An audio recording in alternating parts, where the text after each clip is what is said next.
G'day, it's Joel Rasmussen for Southern Cross Combat, and ahead of his fight at One Fight Night 25, I'm talking to Mr. Danial Williams. Daniel, thank you very much for the time. How are you today? I'm good, Joel. So cool to talk to you again, man. You're one of the Yes. best journalists out there, so it's always a good pleasure speaking with you, man. I love your stuff, and yeah, thanks for your time as well. Oh, don't be ridiculous. It's always a pleasure to speak to you. You are far, far too kind. How has today been? You're joining me from the car. What have you been getting up to? So just finished training at Luistro Academy and did a bit of positional sparring with the grappling this morning, and then finished off with a bit of conditioning, what they call the spider, which is just hard work. It's like a fight simulation. So yeah, man, I'm pretty knackered. I had a shower at the gym and just in the car now, and yeah, just looking forward to resting a bit before I go to work, and then yeah, do a little bit more work tonight. As you mentioned just there, and we were talking about it just before we started. You're now training out of Luistro. Used to be out of Scrappy, but now you're Luistro. How did that come to be? Yeah, it kind of just naturally fell into place. Like, obviously still good with the scrappy crew, but to be fair, I'm not really at Luistro as much as I'd like to, because I actually moved about 4 hours south of Perth in a place in the city of Manjimup. So it's been a real big sea change for me. And it was kind of good because, I had a bit of a skid with my fights and I needed some time off. So I was living in the forest pretty much, which is a dream come true for me and my partner. And then I was kind of thinking, oh, maybe like, am I done? Like it was just those questions in the back of my mind. But I'm like, you know what? I'm still training Muay Thai. So if there is a Muay Thai call up, I'll 100% do it. But just with the skill building for MMA, it was kind of hard.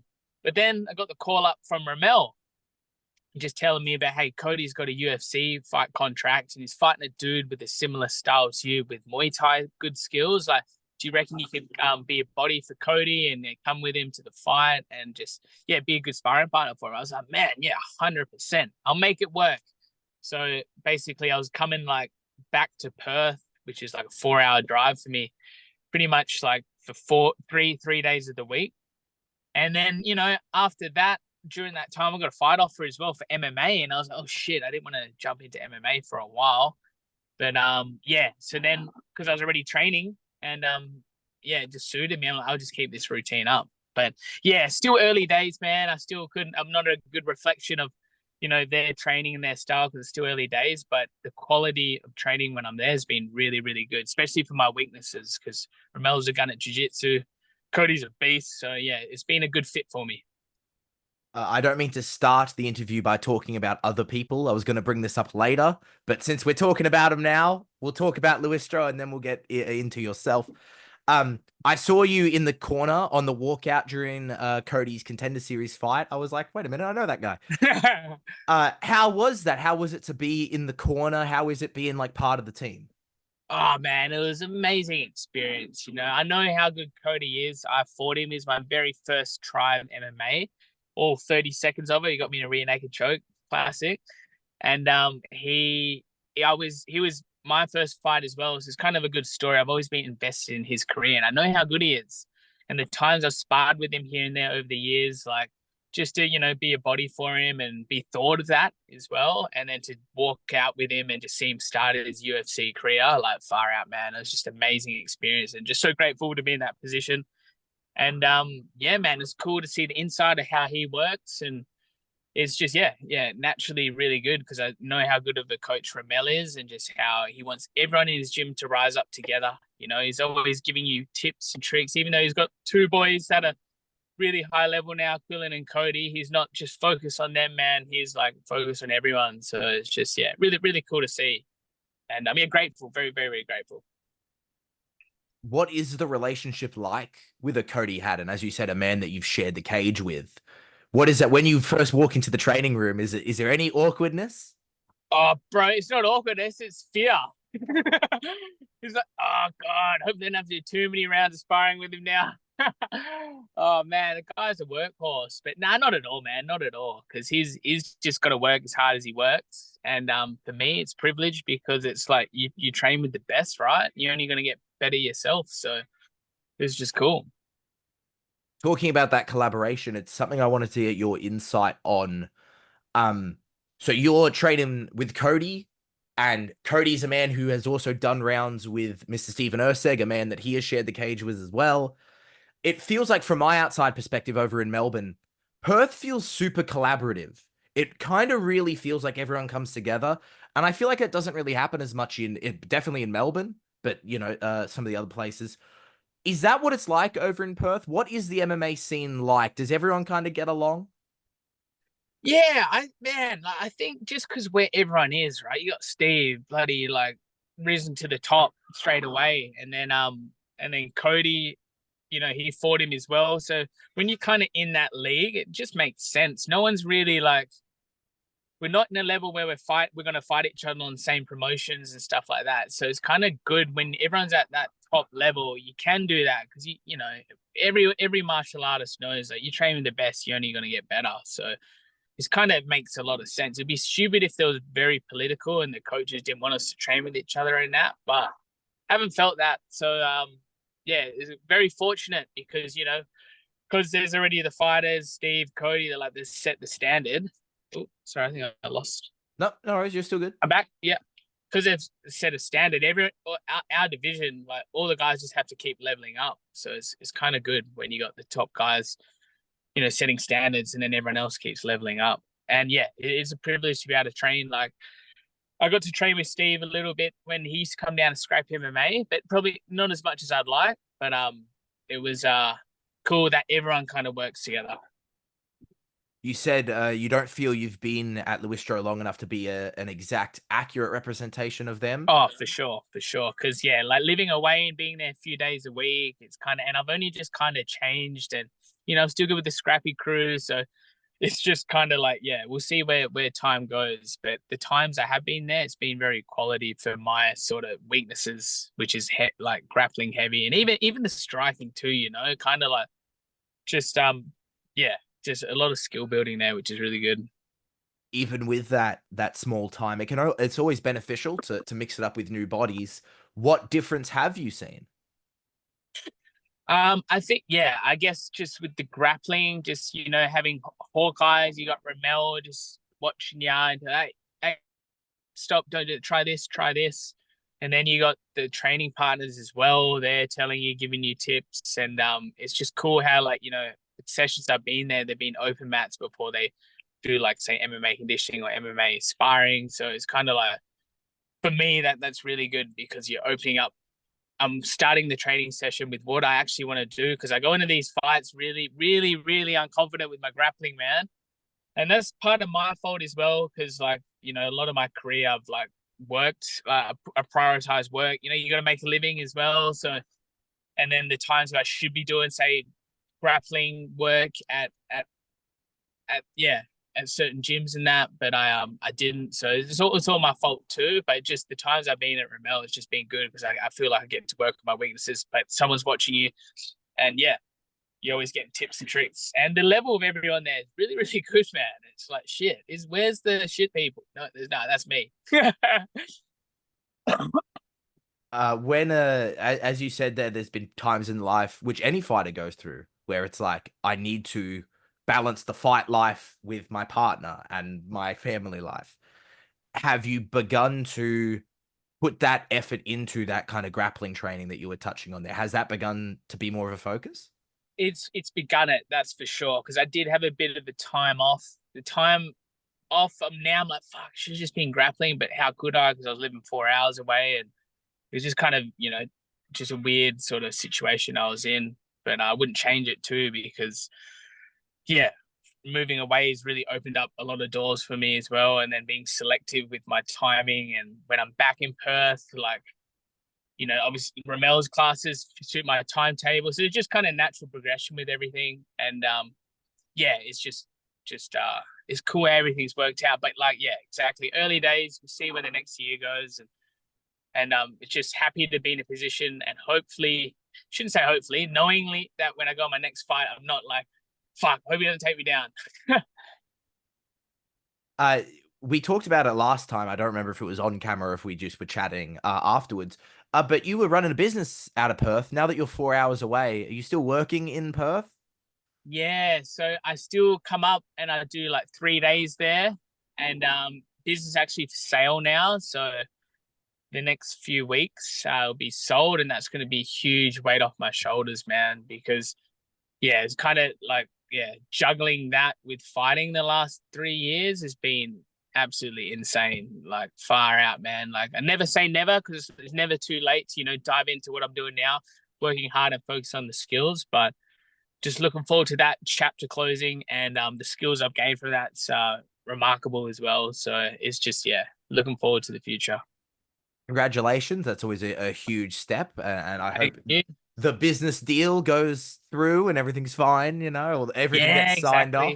exactly. Yeah, early days now, but I'm pretty confident. There's a bit of interest, so I think it's all going to be run pretty smoothly. And I'm going to be like, man, and why did I not do this earlier? But yeah, it's just you got to find yourself as you get older, and exactly. After when that's all sold and that's that chapter closes, what is kind of the next chapter? Is it all in on fighting? Is there another business thing you'd like to do?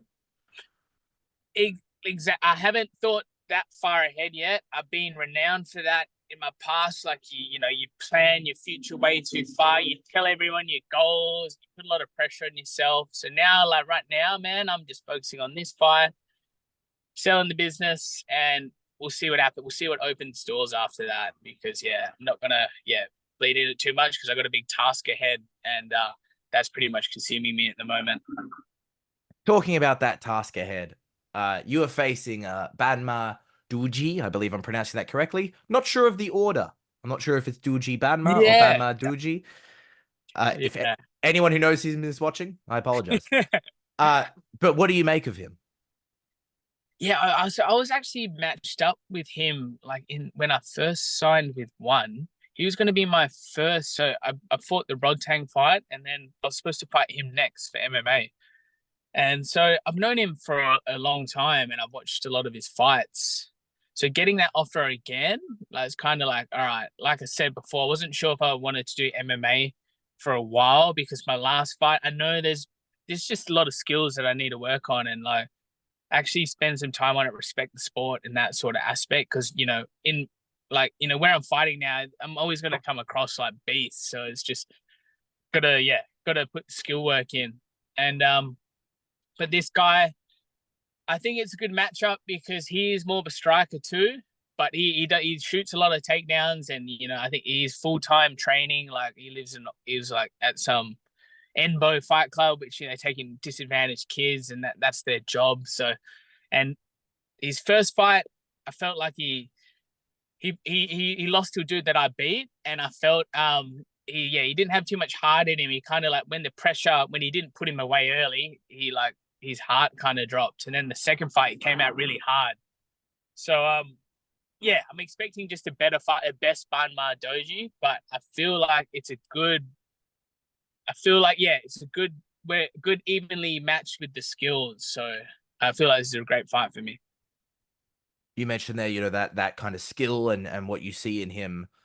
When you're going up against someone like that, where you are kind of evenly matched, do you think it becomes a thing of like who can do the thing we're not good at better? Oh yeah, good question. It can definitely very well be like that. But I just think, yeah, man, it's just who wants it more at the end of the day is always gonna prevail. If he's hungry as fuck, like you'll get yourself out of bad situations. And same for me. Like I want it that bad, I need to get myself out of any bad situation. So just always comes down to mentally who wants it more. That's what I feel. How have you seen? We talked about your development and the changes that you've kind of been making. As this is an opponent that, as you said, you were meant to fight before, and now later down the track, you have now you're going to fight him. What are the differences that you've seen between those two times? Yeah, so I feel like he had his he had his first match, just didn't look like any of his fights previously before he signed with One, the ones I've seen. It was kind of like I was a bit surprised. He kind of just it felt like he gave it away. And then the second fight he came out a lot fiery. So I feel like it's going to be a lot more of a challenge compared to his other fights than if I fought him when he first come into One. When you can identify that in someone, does it become like, do you think The story for you of this fight will be weather the storm and then get him later? Not exactly. I think I just need to stay ahead everywhere. So like I just need believe that I am better everywhere, and I need to stay ahead everywhere. So yeah, whatever holes I see, go for the kill, or whether or not, I know that I'm going to be strong in the later rounds as well. Now, this is a question that I've spoke to some one fighters before. I understand the general concept of it, and I'm sure you get asked this a million times, so I apologize. Uh, Making weight in one championship. You're not allowed to dehydrate, but what, do you just diet down to exactly the weight limit?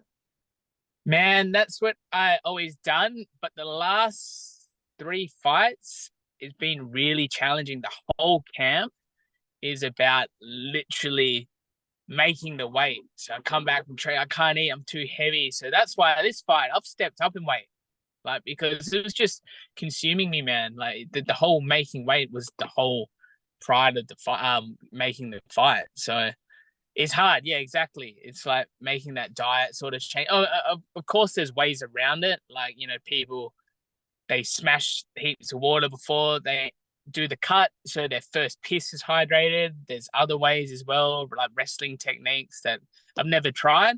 But yeah, it's hard, man, because you got to pass hydration. It changes the game a bit, I believe. It just like so. Do they not let you cut any weight at all? Like, I would be surprised if everyone. I still feel everyone cuts, like, but in their contracts and that, you literally sign like you're not allowed to wear a sweatsuit. You're not allowed to go to a sauna. I remember my first fight. Um, like no sweatsuits and that. Yeah, did bring my sweatsuit, and then made sure I dieted properly. I was pretty much the last 2 weeks from my fight. I was pretty much on fight weight, and then yeah, when I got there, everyone was in sweatsuits. So I was like, what? Like, yeah, I don't know, man. I don't know how I feel about it, but it's the rules, and I guess it's just, yeah, putting different things into place of fighter safety. But whether or not fighters still play it safe with it, we'll see. But they used to have a rule where, I mean, I'm sure they still do, but in Singapore especially, it was like you cannot be 5% over your fight weight after the fight. So straight after every fight you have in one, you jump on the scales, and if you're 5% over, you get a 25% deduction from your purse, and if you do it again, you get banned from that division for a year. So yeah, that's what they add these things in just so people don't cut too much weight. But I think the shows kind of change as well depending where they are. If they're in Thailand, if they're in Singapore. But just my experiences, that's what it's been like so far.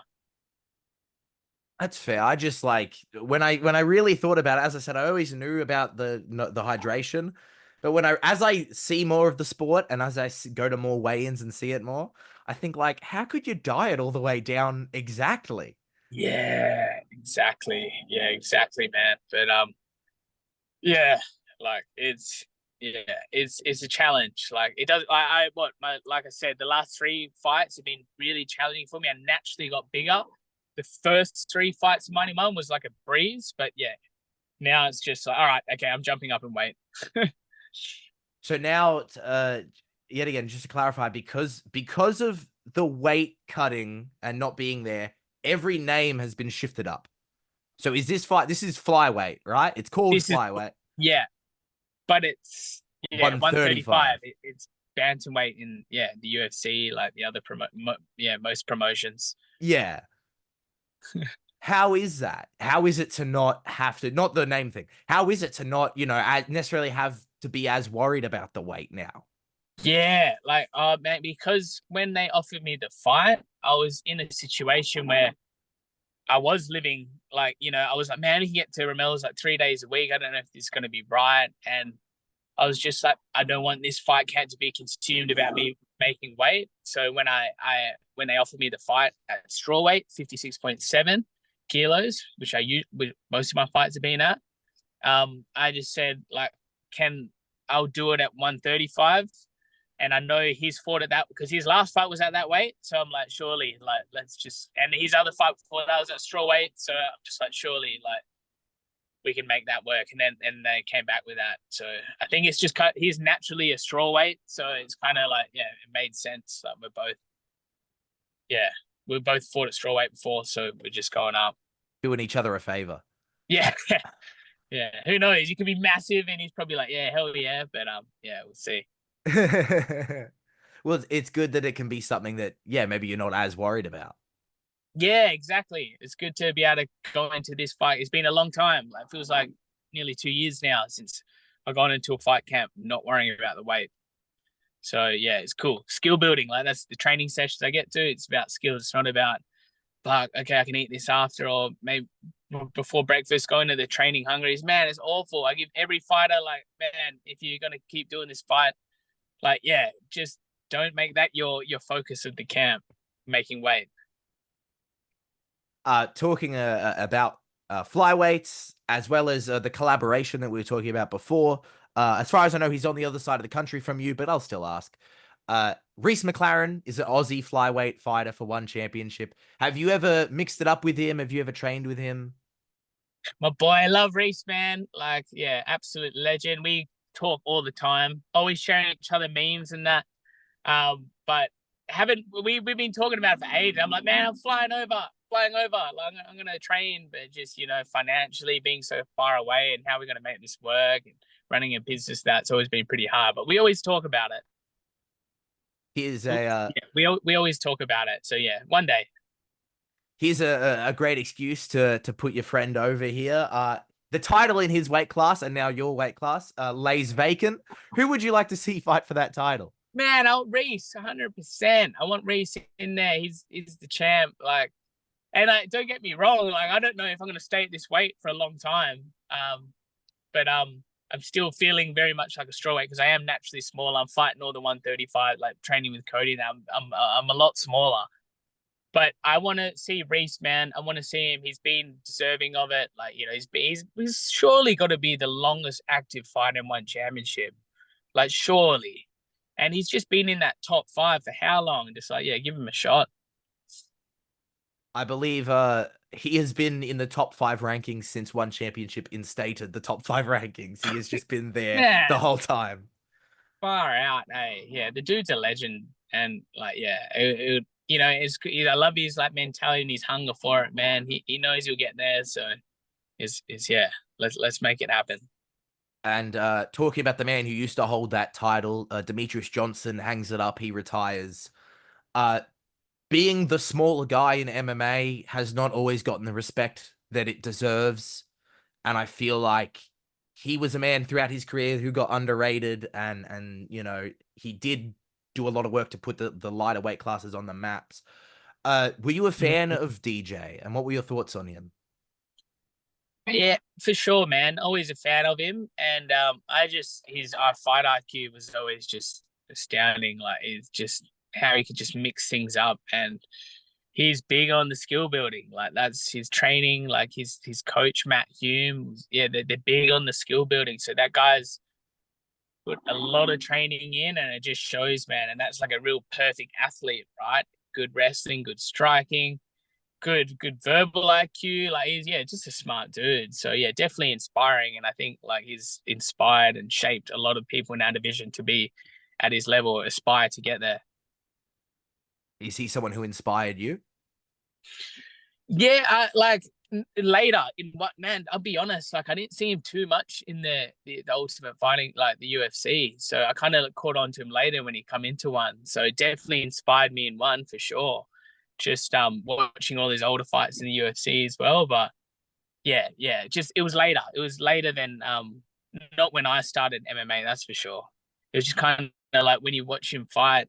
Yeah, exactly. He was held under, like he was, the UFC didn't pump him up too much, and then when I started watching all this fights, damn, how did his hips do that? Like, yeah. If we the flying armbar one, the takedown, the flying armbar, classic. If we can kind of go back to your early days and where this whole kind of journey starts, who were the people that you looked up to, and who were the people that inspired you and your style? Ooh, good question. Because got into MMA a bit late, but funnily enough, I loved like in the blockbuster days, like that's the ultimate for like Ultimate Fighting Championship 1 and stuff like that. Like the big pub brawlers, obviously Gracie was like this dude, smaller dude, wrecking people. But I meant like what's his name? Big pub brawler dude. Tank Uh, Abbott. Tank Abbott. Yeah, yeah, exactly. I was kind of like, yeah, they kind of intrigue me, guys like that. I'm like, man, that's awesome. These big pub brawly, let's go in there and smash on. I liked that. Obviously, Vanderlei Silva and Pride was sick. But funnily enough, like my inspiration, like with the striking, is like Costa Zoo, man, like the boxer. And I read his book when I was like 12 years old, and it like really got me like, oh shit, like I want to be a fighter as well. So yeah, he was a big inspiration. But of course, yeah, a lot of Muay Thai dudes as well. And just with the US, I actually really liked Henry Cejudo. Like when I liked because he's doing a lot of like his strength and conditioning, his mentality to stuff. Like he was pretty inspiring. When I was started like in Eternal and all of that, like he was actually one of my favorite fighters. Not so much his talking in that, but just his style and his mentality for the fights. And he was a workhorse. So yeah, people who like really put all the effort in, man, and inspiring. I'm sure there's a few more, but I'll probably after this interview, like, oh man, I should have mentioned him. He was an inspiration, but yeah, I can't really remember it now. Feel free. I know you mentioned Costa Zoo, but also feel free to talk about any of the Muay Thai inspirations. You're a man who started in Muay Thai before you came over to MMA. If that helps jog anything else. Yeah, I love the K1 in Japan. Like I love Borkow, like how much he wrecked people. There was a few fighters in there, like the fast style, like Gago Drago, like Romanian, I think he was, and I used to play the game a lot with my brother. Like John Wayne Parr was in it, so that K1 circuit 2003 to 2007 or whatever. That was like, yeah, I watched a lot of that. Had all the DVDs, played the game, so yeah, a lot of those fast striking style was pretty inspirational. And then yeah, just in the tie as a kid, like I went to the stadiums and like I can't remember a lot of their names, but it was just like these guys that just clash into each other with big kicks, big elbows, but like keep staying in the pocket. Yeah, I really like that. Uh, I've throughout this interview, I've referred to you as Danial Williams, which is the name. But it is weird for me to not say Mini T. I've been trying not to because I wanted to bring it up where, at least from my perspective, maybe I'm strange, but that feels so iconic. Mini T. Like that feels like I can't call you Danial Williams. I have to go Danial Mini T Williams. Like I can't. It feels weird to not call you that. Do you get that at all? Is it weird to have? Do you feel that's a kind of iconic part of your fighting identity? I guess so, man. Funny you say that. I literally yesterday just randomly in like this, I was went to this lunch bar after training, and then some dude just ran. He's like, "Oh, Mini T," and I'm like, "What the fuck?" Like, 'cause you don't really get that in Perth. So it's kind of like just some random industrial area, random lunch bar. Some dude was walking over from his like, and it was just like Mini T. I'm like, "Fuck, that's hilarious." So yeah, I guess it's my name, right? So it's just yeah, it's what people remember rather than my traditional name. How was that? Was the guy nice? Did you get a chance to Oh, talk to him? super nice, man. Like not too much, like because it's like in and out. But I was just like half naked in the street, changing my shirt, and then hear that, and I'm like, oh man, you fucking. But funny, I'm like half naked. You call him my name, and he's just it's funny. I seen your fights. Obviously, the Rod Tank fight. That's probably the most common fight that people have seen. So yeah, I love that. Like shit, it's not common. So it's kind of like cool, man. Like, and he was a nice guy. So yeah, I'm all for nice people. I'm sure you've been asked this a million times, but I still will ask. Where does it come from? Where does Mini T come from? Now I love that question because a lot of people don't know. So it's one of my first coaches who really like had the gift of the gab, like really told me like, you can be a champion, you can beat this guy. And the kind of like when I started fighting and started to pick it up a little bit. And I come into the gym with a shaved head, 15 years old, getting ready for my first fight.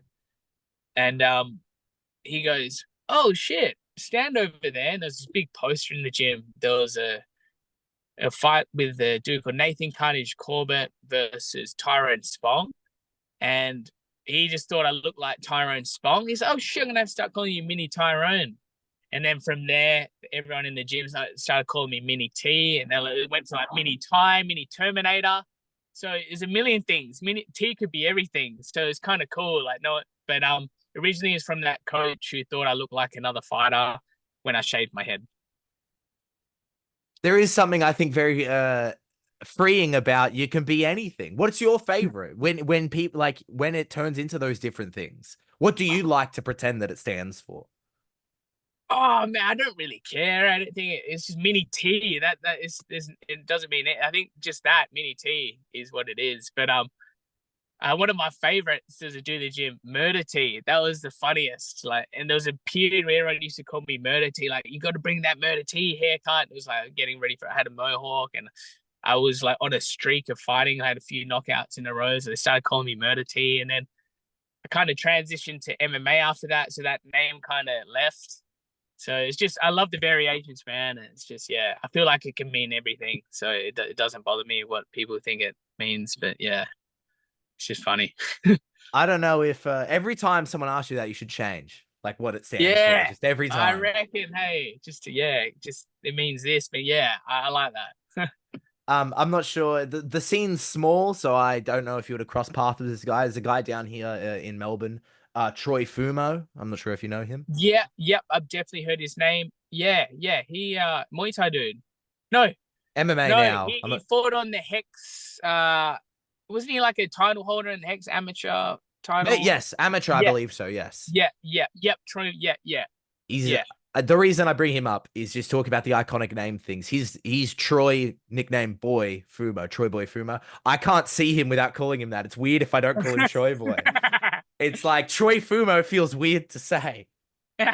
You have to put the What boy about there. Joel? You gotta have a nickname, eh? I don't So know. Joel's too short. Raz.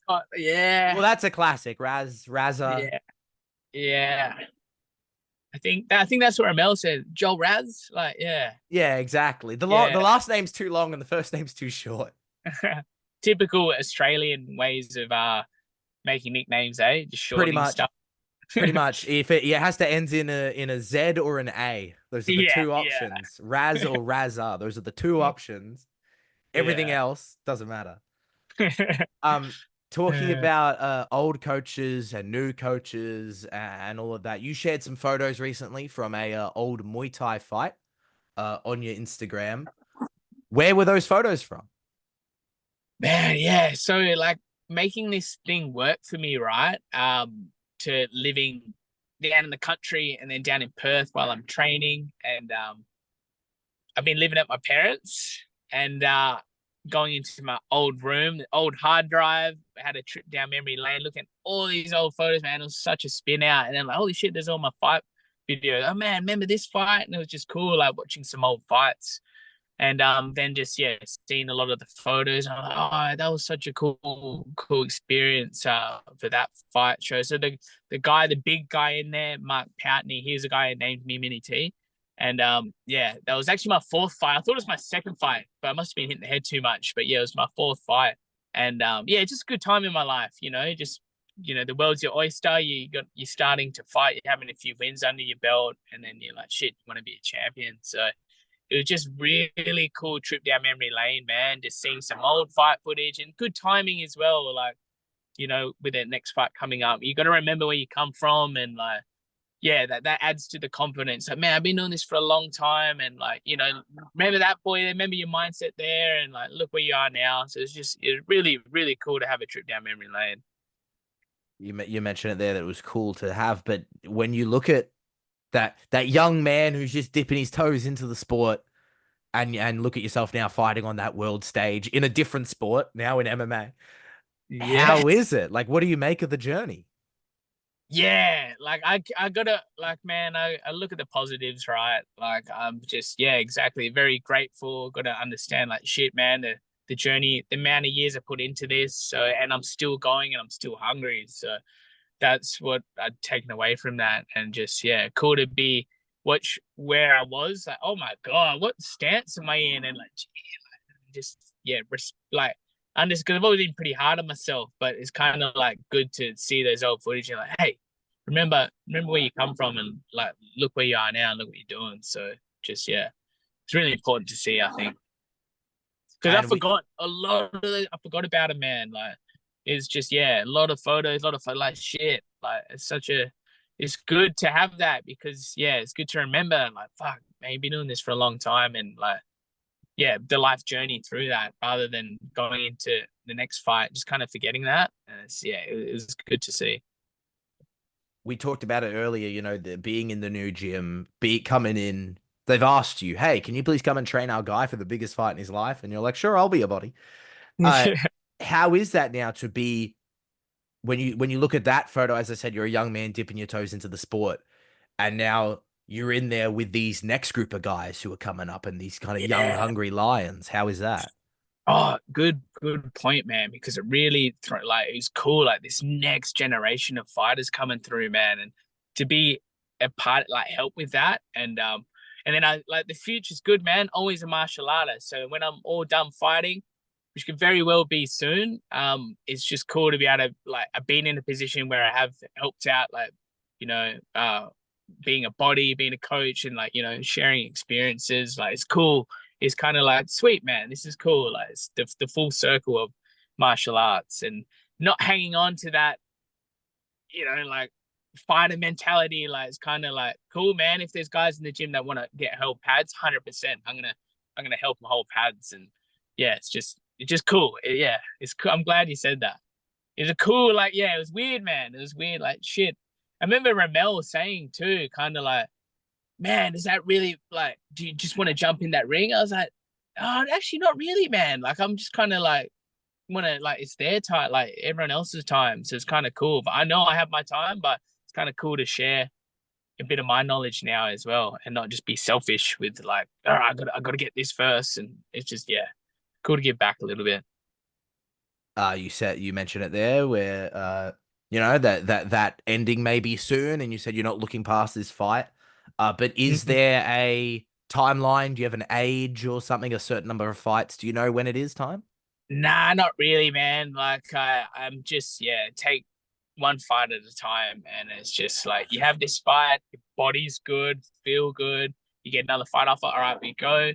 So just yeah, for me, it's just kind of like I got to treat every fight like it's the last fight because yeah, it's just I think that helps me as well. Like knowing that you put more effort into it, and just like knowing that shit, you don't have unlimited sport. And like I said, I thought was gonna stop before Ramel gave me that call there. I thought I could have been done then. So yeah, it's just yeah, you got to take each fight. Yeah, you never know. For me, I never know what's going to happen. So just got to take each fight as it comes, rather than thinking too far ahead, which I've done in the past and hasn't worked out well. Because how do you celebrate the small victories if you're yeah thinking 10 fights ahead? You're a man who has had a fantastic Muay Thai career and then gone on to have a fantastic MMA career, and it's still going.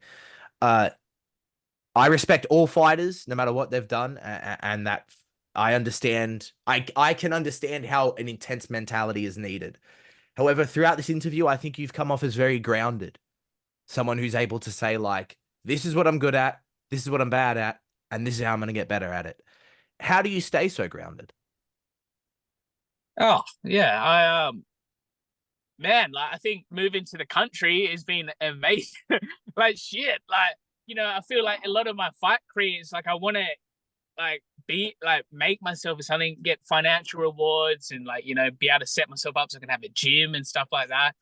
And I think just now, like you see those things happening, like moving to a place where me and my partner wanted to move to like 7 years ago. Like we'll get here one day thinking like retirement, like when we're old, but because we're there earlier, it's kind of like shit, yeah, you got to smell the roses. Hey, so it's kind of yeah, trying to enjoy life as much as possible. Maybe that helps, but yeah, I think just looking after yeah, just looking after myself is a big one as well because yeah, man, having a few losses as well that change like that just makes you like it makes you look at everything. You're not this invincible dude, so So yeah, just experience, man. Experience just helps with a lot of things. And I've been in the game a long time, and it's cool to be able to do three sports at once. Like it's crazy, man. Like, shit, like I would have had no idea. Like if anyone told me like when I signed with one, you're gonna be fighting for a kickboxing world title in two different weight classes. I'm like, what the fuck? Like it's just yeah, it's just gonna roll with the punches, eh?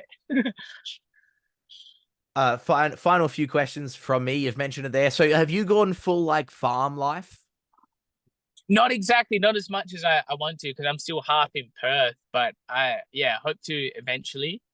My partner's pretty much a farmer. She is like she's a works with truffle dogs, so she like a dog handler, so she gets all the dogs they find and sniff out all truffles during season. But then when she's done that, she kind of does all the gardening stuff as well. So it's kind of cool to see. And eventually, I'll probably slip into something like that because I feel like man, I've been from like um, studied uni, being a professional athlete, ran a business, and then now it's kind of like, oh, now I want to get some skills. Like, so yeah, it's just kind of being there and they're seeing there's opportunities. It's kind of, yeah, the world's an oyster. But then again, now I'm thinking too far ahead again. So fighting. Sorry, I'm sorry. I'm asking you questions about the future. It's great. It's great. Um, I saw on the Instagram there was some chickens on the Instagram story and Yeah. such. Do you have animals on the farm? Oh yeah, there's like all types. That was my partner's parents' place. So she's back for a few days. She's staying there because our dog can stay there. Can't stay at my parents. It's kind of weird. We have a house, but we're renting it out at the moment just so he can be down south. And then so the dog, our beautiful boy Genghis, who's led us in different paths as well to actually be down there. Um, he only can stay at her parents' house, so it's kind of cool. I'm kind of like when I'm in Perth, I'm like one night. It was kind of weird, man. I'm like for the last couple months, I've kind of been everywhere. But yeah, that farm they got amazing farm. She grew up with horses and chickens and that, so that was why it was a natural progression for her to move out to the country as well. But yeah, man, that's our goal as well. So when we do go back full time, if we do go back full time, see, there's always a lot of things going on at the moment, but yeah, just animals, man. We're gonna be around animals. You have to be. It's awesome. I'm sorry. I'm sorry to ask about the future, but I don't No, care. I'm gonna ask about the future again. no, When I obviously don't even know it. So I'm just rambling shit. But No, it's I fine. love the animals are a big part of our lives, and the farm we're down there. There's animals. She grew up with animals, and then when we had our little place, we had dogs, birds, chickens. So it's kind of like yeah, always going to be around. And there's a dude at Scrappy MMA, Dave. He breeds these chickens that are like generational, and they are the best eggs, man. And they're obviously very healthy chickens. You can tell by their coat. So it's kind of cool to like make that sort of connection through martial arts. And then all of a sudden you got some of his chickens, and instead of buying eggs from him, you got eggs all the time. You never know who you're gonna meet in this Yeah, game.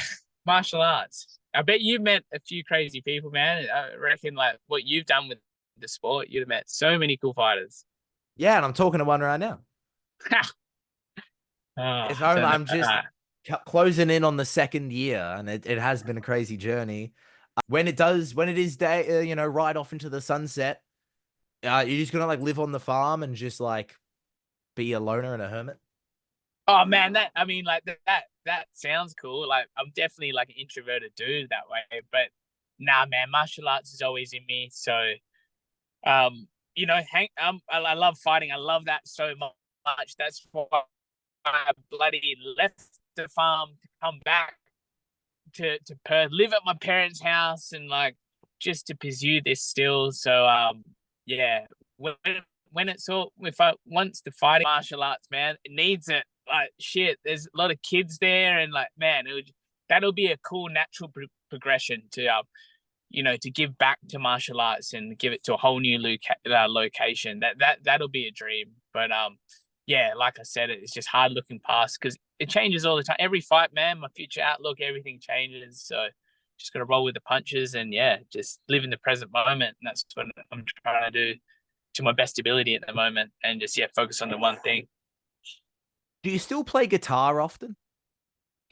Oh, I played guitar literally 4 days ago because yeah, in my old room there's some of my old guitars, and um yeah, haven't in a long time. Nah, man, I'm not very good. My fingers are busted up now, so getting a good rhythm and tempo. Yeah, I don't play it that often at all. Like I said, 4 days ago, probably before that was probably like a year ago. But yeah, still can play a few chords and a few like songs, but yeah, nothing where I'll be confident enough to show anyone. That's for sure. What got you into guitar? I loved a lot of like the rock bands growing up, Metallica, Nirvana, like Offspring. Like I remember my dad had this like was it the hottest 100? No, it might have been the hottest one. I don't know. Back in like the this 90s version. Oh, maybe it was MT. I can't remember now, but I just remember like just being inspired by a few of the bands there, and then like yeah, always like guitar just it drawn to me in our school.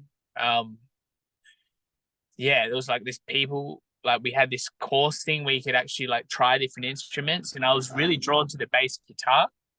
And then so I started doing guitar. Like very fortunate to have our school. We could do like choose an instrument and do lessons in it.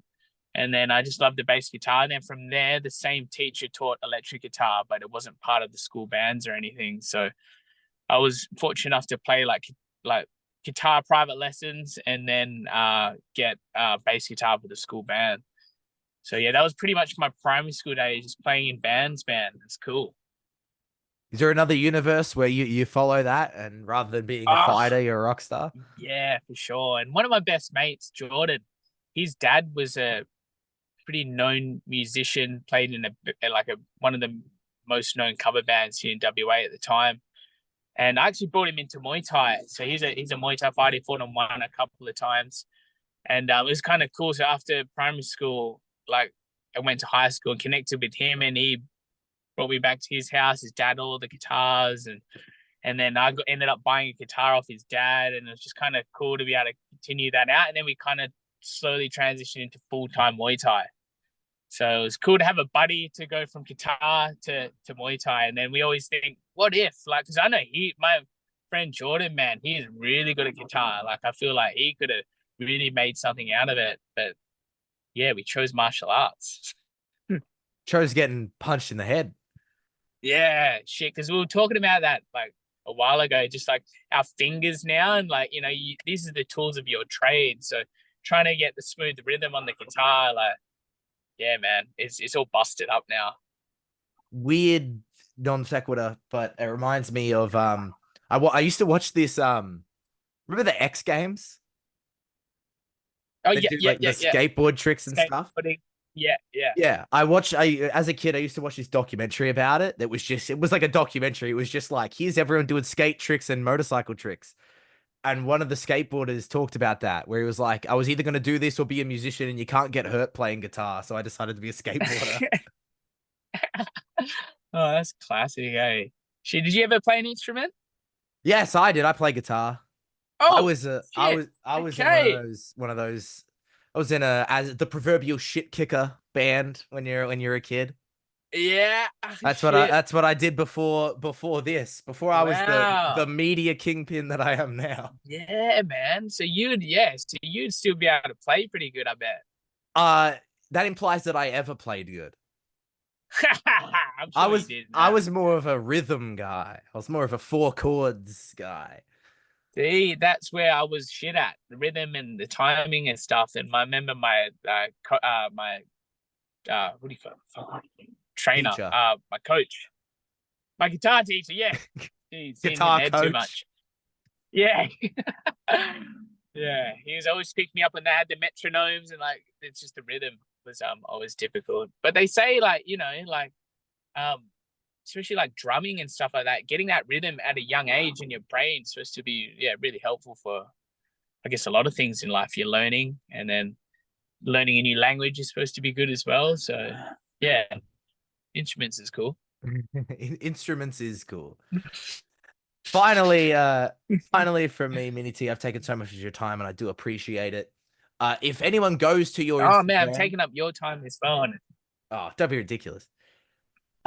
If anyone goes to your Instagram and they scroll down, not too far, there's some highlight videos of yourself in one, and there's two that stand out to me. One is a body shot where you drop someone and TKO them, and another one, it's like a delayed overhand right where you hit them and then they take a second and then they fall. Yeah. Is it Yeah, weird to yeah, punch someone and have them not fall down immediately? yeah, yeah. Really weird. Like shit. It's a surprise sometimes because I know the body shot one. I didn't actually expect it. Like I know I cracked him good, but yeah, it was a delayed thing, so it was kind of weird. But yeah, the same with the delayed knockout when he started dancing because I actually landed that punch on him a couple of times, but it wasn't doing too much. And then when it did, yeah, it's weird, man. It was just weird when it's delayed because usually, yeah, you'd want to get that clean shot, but it's kind of like at the moment in the fight. Oh, okay, sweet. The body shot can be a little bit more delayed typically, like I understand that. The one where you clip him on the feet to the head, that one's strange. Yeah, and through my career, man, I've seen it a few times with people where they've been hit in the head, but it's like hell delayed, and like yeah, it's weird, man, because I feel like they're not the best. Like I feel like the fighters that get that, they don't.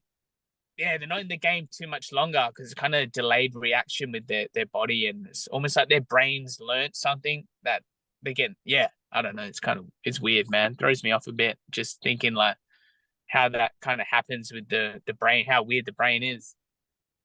When it happens, like literally in the fight, is it something that you think about, or is that something you think about when you look back? Yeah, when I look back in the fight, I'm like, oh, thank God, yes, I won. Like, damn. Yeah, it's awesome in the fight, but like yeah, later it's like, oh, I wonder how that happened. Is that same spot for everyone, or is that just him? You start to analyze it a bit. Mini T, I thank you so much for the time. You tell me not to ask you about the future. What does the rest of the day hold for you? Nah, you got to, man. You got to, and listeners got to know about where the fighter, where their minds are, where they want to go. But the rest of the day now, I'm going back to work for yeah, probably until 6, and then yeah, gonna do a bit of training.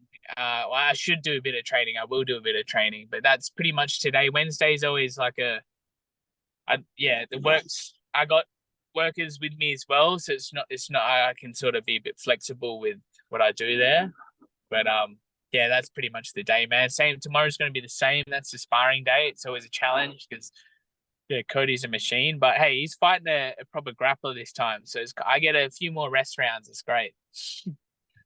What's the feeling like in the gym? Because yeah, you and him are kind of peaking at the same time. Yeah, I definitely don't feel like I'm peaking. I feel like he's peaking, but it's. I was speaking with another dude today. Just how good like it's hard, but that's what you want in training, man. You want to have that challenge every time, like simulate the fight. But he's just this cardio machine, man. Like, where does he get all that energy from? Jesus, if you've been doing it for that long with that mental mindset, like, yeah, it makes sense. So, it's privileged to be able to like level up with him. Is the training later tonight back at Luistro?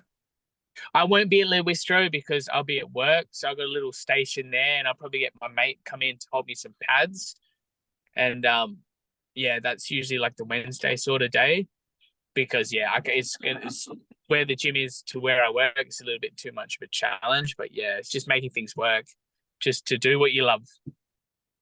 Mini T, I thank you so much for the time. It is always a pleasure to speak to you. Best of luck in the fight. Safe travels over there, and I thank you so much for the time. Man, thank you, Joel. You're an absolute legend, and always a pleasure to speak to you.